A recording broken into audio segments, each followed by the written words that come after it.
Congress party के in charge व सांसद हमारे भाई शक्ति सिंह गोयल जी, हरियाणा प्रदेश कांग्रेस कमेटी के अध्यक्ष चौधरी उदयवान जी, हमारे सांसद अजीज दीपेंद्र जी, हमारे वरिष्ठ विधायक डॉक्टर कादयान जी, और जो आयोजक थे हमारे साथी विधायक बीएल सैनी जी, और संचालन कर रहे और सब यहाँ देखभाल जिन्होंने की हमारे साथी अशोक अरोड़ा जी, विधायक चौधरी मेवा सिंह जी, और विधायक हमारे जो मैं इस पार्लियामेंट्री क्षेत्र से उनका नाम ले रहा हूँ वरुण चौधरी जी, और हमारे साथ डिप्टी लीडर आफ्ताब अहमद जी, वे सभी मेरे विधायक साथीगण, पूर्व विधायक, पूर्व मंत्री, सभी साथीगण व सम्मानित मंच उपस्थित मेरे बुजुर्गों, नौजवान साथियों व मातृशक्ति सेवा दल, महिला दल के सभी हमारे साथीगण, अध्यक्ष जी, देखिए मैं आज जैसा कुलदीप शर्मा जी ने कहा, काफ़ी दिनों के बाद आज यमुनानगर आया हूँ। नहीं तो मैं बहुत आता था और यहाँ मैं आज आया हूँ। आज मैं आपसे अपने दिल की बात कहने आया हूँ और आपकी दिल की बात सुनने आया हूँ मैं यमुनानगर में। लेकिन आज इतनी भीड़ देखकर ये सामने बैठी ये भीड़ है, लेकिन बाहर चारों तरफ कितनी भीड़ है मैं स्वयं देख के आया हूँ। लोगों के टेलीफोन आते रहे, कई गुना बाहर हैं, इतनी सारी सड़कें जाम हैं। इतनी भीड़ देखकर आपकी हाजिरी बता रही है कि आपके दिल में क्या है, और मैं समझता हूँ मेरे दिल में क्या है। आपकी हाजिरी ये बता रही है। लेकिन जब जनता करवट लेती है तो तख्त और ताज हिल जाते हैं। यहाँ का यही संदेश पूरे उसमें जाना है।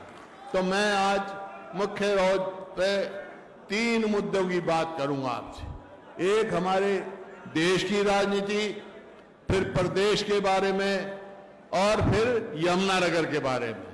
सबसे पहले मैं देश की बात करता हूं। सभी साथियों ने चर्चा की, दीपेंद्र जी ने की, हमारे अध्यक्ष जी ने की, हमारे इंचार्ज शक्ति सिंह जी ने की कि आज देश में हो क्या रहा है।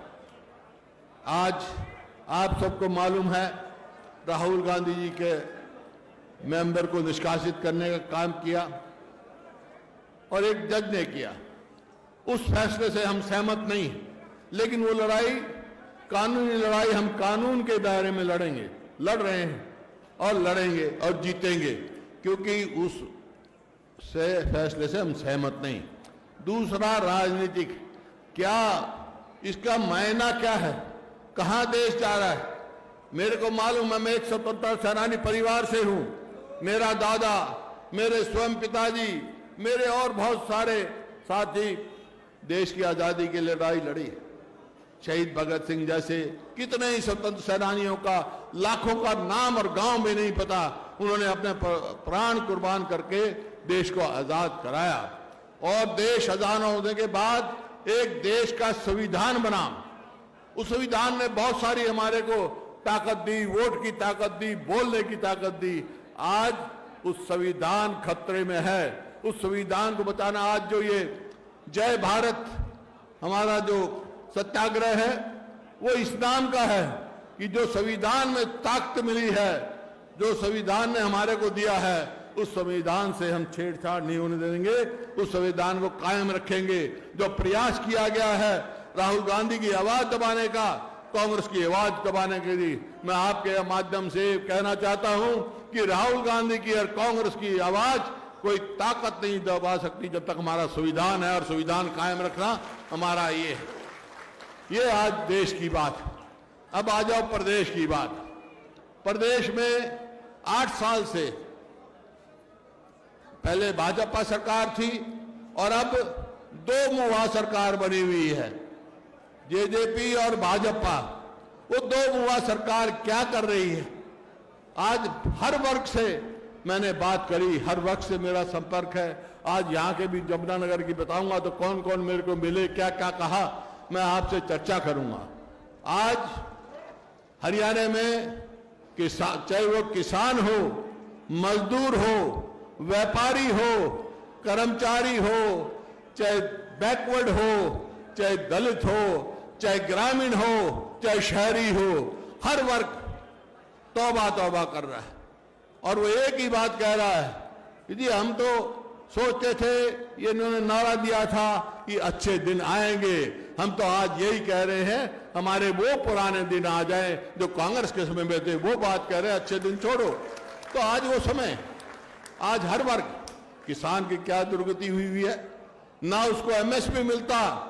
आज सरसों के लिए कोई खरीदार नहीं, सरसों का एमएसपी 5450 और किसान ने मजबूरी में बेचा 4000 तक। अरे ये पीपली मंडी है, चौधरी मेवा सिंह से पूछो, लाडवा से विधायक है, मैं गया था 50 पैसे आलू बिक गया, उनको बिक गया। आज गन्ने की बात, गन्ने का 8 साल में कितना भाव बढ़ाया है उन्होंने और हमारे समय में कितना बढ़ा। आप ये गन्ने का इलाका है, सबको मालूम। अरे रो रो के आपके 10 रुपए बढ़ाया, वो भी जब भी कितना शोर वहां करना पड़ा। तो ये गन्ने का हाल, किसान का हालात है। कहा था किसान की आमदनी दुगनी करेंगे हम, आमदनी तो दुगनी नहीं हुई किसान की, लेकिन लागत कई गुना ज्यादा हो गई। ठीक कहा शक्ति भाई ने, हमारे समय में ना खाद पर टैक्स था, ना कीटनाशक दवाई पर टैक्स था, ना ट्रैक्टर पार्ट्स पे टैक्स था, मशीनरी पे टैक्स नहीं था। आज हर चीज पे टैक्स, टैक्स पे टैक्स, टैक्स पे टैक्स, मतलब किसान की जो है लागत दुगनी, आमदनी घट गई। तो किसान की ये बात है। गरीब आदमी को देखो, 100-100 गज के प्लॉट, 3,80,000 में 100-100 गज के प्लॉट दिए, इन्होंने एक प्लॉट दिया हो तो बताओ। आज व्यापारी को देखो, व्यापारी परेशान है। वो व्यापारी ये कह रहा है हमारा मुनाफा तो गया दूर, अपना अपनी गुल्लक खारी हो रही है। आज कर्मचारी देखो, रोज पिटते हैं पंचकुला में, रोज लाठियां खाते हैं इनकी ओल्ड एज पेंशन में। तो किसी वर्ग को देख लो आप, किसी वर्ग को देख लो। ये आज प्रदेश में जो इन्होंने हालत किए हैं, आपसे छुपी हुई नहीं है। बेरोजगारी, जो प्रदेश 2014 में हमने प्रति व्यक्ति आय, प्रति व्यक्ति निवेश में नंबर 1 था पूरे हिंदुस्तान में, आज किस चीज में नंबर 1 है भाई? बेरोजगारी में आज नंबर 1 है, अपराध में आज नंबर 1 है, महंगाई की तरफ जा रहे हैं। आज जो भूषण बत्रा जी कह रहे थे कर्जे की बात, हरियाणा उन प्रदेशों में से है जिसके ऊपर बजट से ज्यादा कर्जा है। आज बजट इनका 1,83,000 करोड़ का, और कर्जा खुद मानते हैं ये 2,85,000 करोड़, लेकिन वो कर्जा तो 4 लाख करोड़ के करीब है। मेरे पास आंकड़े हैं, कल मैं वहां बताऊंगा, चंडीगढ़ में प्रेस कॉन्फ्रेंस करूंगा। आज कर्जे में डूबे पड़े हैं हम, आज हमारा बेरोजगारी में डूबे पड़े हैं, महंगाई किस प्रकार से बढ़ रही है ये आपके सामने है। आज आप कहीं भी देखो, कानून व्यवस्था देख लो, कानून व्यवस्था मर्डर में पूरे देश में नंबर 2 पे है हरियाणा, बलात्कार में नंबर 2 पे है, और जो बाकी अपराध हैं उनमें किसी पे नंबर 3 पे है, किसी नंबर 2 पे है, जो कि बहुत शांतप्रिय देश था, प्रदेश था। इस प्रकार से आपने देखा बैकवर्ड क्लास की क्रीमी लेयर 8 लाख थी, उसको घटा के 6 लाख कर दिया। कोई भी वर्ग देख लो आप, नीचे से ऊपर तक, तो ये क्या कर रहे हैं, किसके वर्ग में है? आज ये हालात इन्होंने कर दिया कि बहुत प्रदेश बिल्कुल पिछड़ गया है। जो प्रदेश अग्रणी प्रदेशों में था, आज अपनी जगह से तेजी से फिसल रहा है। रोजगार, अब देखो बेरोजगारी किस नंबर 1 तो है ही, लेकिन कुछ हमारे बेरोजगार युवा, मैं रोज देख रहा हूं, अपना देश छोड़ के मजदूरी करने विदेश में जा रहे हैं, घर घर से जा रहे हैं। मेरा उनसे ये आग्रह है कि खाली भाई अपना प्रदेश छोड़ के मत जाओ, अभी इनका टाइम गया और जब आएगी सरकार तो आपको देखा जाएगा। अब आओ यमुनानगर की बात। यमुनानगर की बात सुन लो। अभी मेरे को आज यमुनानगर से मिले ये उद्योग व्यापार मंडल मिला। वो कितना परेशान है। वो कहता है कहीं तो इन्होंने टैक्स ट्रेड लगा रखा है, डेवलपमेंट चार्जेस अलग, जो पुराने 100 साल पुराने प्लॉट पड़े हैं उनके ऊपर डेवलपमेंट चार्जेस लगा रहे हैं। गार्बेज टैक्स लाखों रुपए के आ रहे हैं। इसी तरह क्या कर रखा है इन्होंने, एक नया सिस्टम शुरू कर दिया, प्रॉपर्टी आईडी और गांव में परिवार पहचान पत्र। वो परमानेंट परेशानी पत्र है भाई, उसको कोई काम नहीं। वो बुजुर्गों की पेंशन काटने का हथियार है। 5 लाख से ज्यादा हमारे हरियाणा के बुजुर्गों की पेंशन काट चुकी है। और बच्चों का जो स्थिति है आपने देखी। तो आज क्या हो रहा है हरियाणा में तो भाई ऐसी परिस्थिति कर दी, स्कूल में जाओ तो मास्टर नहीं, अस्पताल में जाओ तो डॉक्टर नहीं, और दफ्तर में जाओ तो कर्मचारी नहीं, क्योंकि 1,82,000 परमानेंट नौकरी खाली। एक बना रखा है वो क्या, कौशल रोजगार निगम। उसका क्या काम है, सरकार ने वायदा था हम ठेका सिस्टम बंद करेंगे, खुद सरकार ठेकेदार बन रही है, कोई परमानेंट नौकरी नहीं दे गए, 2 साल से लगाएंगे, तनख्वाह भी ऐसी उनकी वो है। तो इस प्रकार से आप देख रहे, मैं जैसे बता रहा था यमुनानगर उद्योग व्यापार मंडल मेरे को मिला, फिर अभिभावक सेवा मंडल मिला। ये जो बच्चों की जो है 6 साल की जो उन्होंने कही है उसके लिए, और 1.5 लाख कर्मचारी तो तरफ से पक्का करने की मांग आई है। इसी प्रकार नंबरदारों के पीछे पड़े हुए हैं भाई, जो हमारी जंगी फौज थी, नंबरदारों के खत्म करने का काम ये कर रहे हैं। एजुसेट चौकीदार जो 2007 में लगे थे उसी तनख्वाह पर है, 7,000 रुपये तनख्वाह पे, उसको पक्का नहीं कर रहे। इस प्रकार से अलग अलग वर्गों की ये आई है हमारे पास। बिजली विभाग के एम्प्लॉयज की अलग आई है, 15 साल से सैंक्शन पोस्ट है उनमें नहीं है। ये तो मैं कल सारी प्रेस कॉन्फ्रेंस में चंडीगढ़ उठाऊंगा बात। ये मेरा कहने का मतलब चाहे आंगनवाड़ी हो, कोई भी हो, कोई भी वर्ग इस सरकार से संतुष्ट नहीं है। कहीं मैंने कहा अब प्लाईवुड के मेरे को मिले व्यापारी, जो ये तो भाई यमुनानगर तो जो है पॉपुलर ये धान और गन्ना ये मुख्य फसल होती है। गन्ने की मैंने बता दी, धान के जो आपने देखा जिस प्रकार से हुआ, एमएसपी भी नहीं मिली, लोगों को एमएसपी से कम बेचना पड़ा, और पॉपुलर का जो भाव हमारे समय में था वो पॉपुलर का भाव नहीं, क्योंकि पॉपुलर की इंडस्ट्री जिस प्रकार से हमारा लंपसम का हमने लगाया था, इन्होंने 2% सर पे टैक्स लगा दिया। 150 के करीब इंडस्ट्री यहाँ से पलायन कर चुकी है। इसी प्रकार से मेटल इंडस्ट्री यहाँ से जा चुकी। पीतल का काम है, पीतल का काम भी बहुत कम हो गया। जैसे बताया गया अभी मुरादाबाद से हम बहुत पिछड़ गए, और नशाखोरी बढ़ रही है, जो कि हमारे समय में नशाखोरी, इस प्रकार से हर वर्ग के भविष्य से खिलवाड़ है। ये रोजगार कौशल योजना क्या है, हमारे नौजवानों के भविष्य से खिलवाड़ की जा रही है। जैसे अग्निपथ, अग्निपथ क्या है भाई, 2 साल ट्रेनिंग, 4 साल में घर आ जाओ, बच्चा 23 साल की उम्र में घर आ जाएगा, और फिर क्या करेगा भाई, नौकरी पके, ना पेंशन ना कुछ। इसी प्रकार से ओल्ड एज पेंशन का मामला है। इनका मैनिफेस्टो देखो, ये बीजेपी जेजेपी सरकार बनी हरियाणा में तो क्या था, बीजेपी तो कह रही थी 75 पार करो, और जेजेपी कह रहे थे इनको यमुना पार फेंको बीजेपी को। अरे अपने स्वार्थ में दोनों यार बन गए, दो मुंह, इस बात से कह रहा, 2 मुंह सरकार, दोनों मुंह से लूटने लगे हुए हैं। यमुनानगर इसको तो सोने की चिड़िया मान ली इन्होंने, चाहे वो रेती का मामला है, चाहे पत्थर का मामला है, चाहे इंडस्ट्रीज का मामला है, किस प्रकार से लुटाई हो रही है, किसी से बात छुपी हुई नहीं है। तो आज इस बात से हमारे को एक होकर लड़ना है और जो जो समस्याएं आई है हमारे सामने, उनके लिए महंगाई और कानून व्यवस्था की मैं कह चुका, इनके लिए लड़ना है।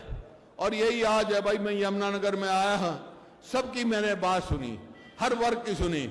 अब मेरी भी सुन लो भाई, मेरी भी सुन लो कि वक्त आने तो मन की बात मन में रखूंगा। यमुनानगर का मैं जो करूंगा, आपको पता है कि हमारा यमुनानगर हमारा बहुत अग्रणी शहर था इंडस्ट्री में। आज हम पिछड़ रहे हैं, आज रोजगार नहीं मिल रहा हमारे यहाँ।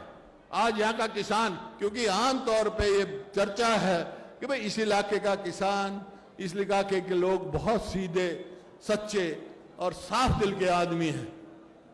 तो भाई जो आप सच्चे, सीधे और साफ दिल के आदमी हो ना, तो हम, मेरे दिल में भी यही है, सबसे आगे रखेंगे हम सच्चे, सीधे और साफ दिल के आदमियों को हम आगे रखेंगे, इनको पूरा नहीं। अब देखिए कितने तो पेपर लीक हो गए, कितने पेपर लीक हो गए। इनका मैनिफेस्टो देखो, मैंने कई बार कहा, इनकी सरकार बनते इन्होंने कहा था हम कॉमन मिनिमम प्रोग्राम देंगे। आज तक कोई प्रोग्राम नहीं दिया, कि मैनिफेस्टो पूरा ही नहीं किया। हमने जो कहा, मैनिफेस्टो उठा के देखो, 2009 का उठा के देखो, 2005 का उठा के देखो, जो हमने कहा वो किया। और आज जो कहेंगे वो हम करेंगे। भाई क्या कह रहे हैं हम ये कह रहे हैं कि हमारी सरकार बनते पहला काम हम करेंगे, ओल्ड पेंशन स्कीम लागू करेंगे। और जो इन्होंने बुजुर्गों की पेंशन काटी है, इन्होंने तो किया नहीं कुछ नहीं। ये तो जैसे बकरी मिंगन करके ना, कभी 100 बढ़ा दिए, कभी 200। हम तो भाई 6000 से पेंशन शुरू करेंगे। जो 100 गज के प्लॉटों की स्कीम इन्होंने बंद कर दी गरीब आदमी को देने के लिए, वो फिर से लागू करेंगे।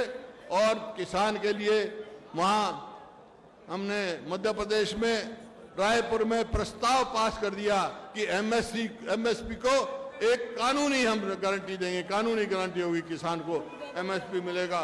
और 300 यूनिट तक बिजली फ्री देंगे ताकि वो हो। और इसी प्रकार से जो बैकवर्ड क्लास की क्रिमिनल है, इन्हें तो 8 से 6 घटा दी, हम भाई 6 से 10 करेंगे, ताकि सबको फायदा हो, एक चपरासी को भी रिजर्वेशन मिली। और क्या वायदा किया था इन्होंने गैस के सिलेंडर का, राजस्थान में लागू कर दिया हमारी सरकार ने, कांग्रेस सरकार ने। गैस के सिलेंडर की कीमत 500 से ज्यादा नहीं होगी महिलाओं के लिए, ताकि सरकार हाँ, सफाई कर्मचारी तो इतने साल से लगे हुए हैं, उन पार्ट टाइम लगा रखे हैं, उनको रेगुलर करने की बात है। इस प्रकार से कल उठाएंगे। भाई मेरी तो एक बात है, जैसे यहाँ से बात हुई, संघर्ष देशव्यापी भी करेंगे हम और प्रदेश का भी करेंगे। देश में जो संविधान बचाने के लिए बोलने की जो हमारे को मिली है, संविधान ने दिया है, हमारी आवाज ना रुकाए, उसके लिए भाई हम संघर्ष करेंगे। आपसे 3 दिन के बाद आया हूं, दिल की बात कह गई, मैंने दिल की बात लेना चाहता हूं। संघर्ष में आप हमारा साथ दोगे तो एक काम कर लेना, 36 बिरादरी होकर हर वर्ग मिलकर अपनी कांग्रेस की सरकार बना लेना। आप अपनी सरकार बनाओगे। इन्हीं शब्दों के साथ बहुत बहुत धन्यवाद।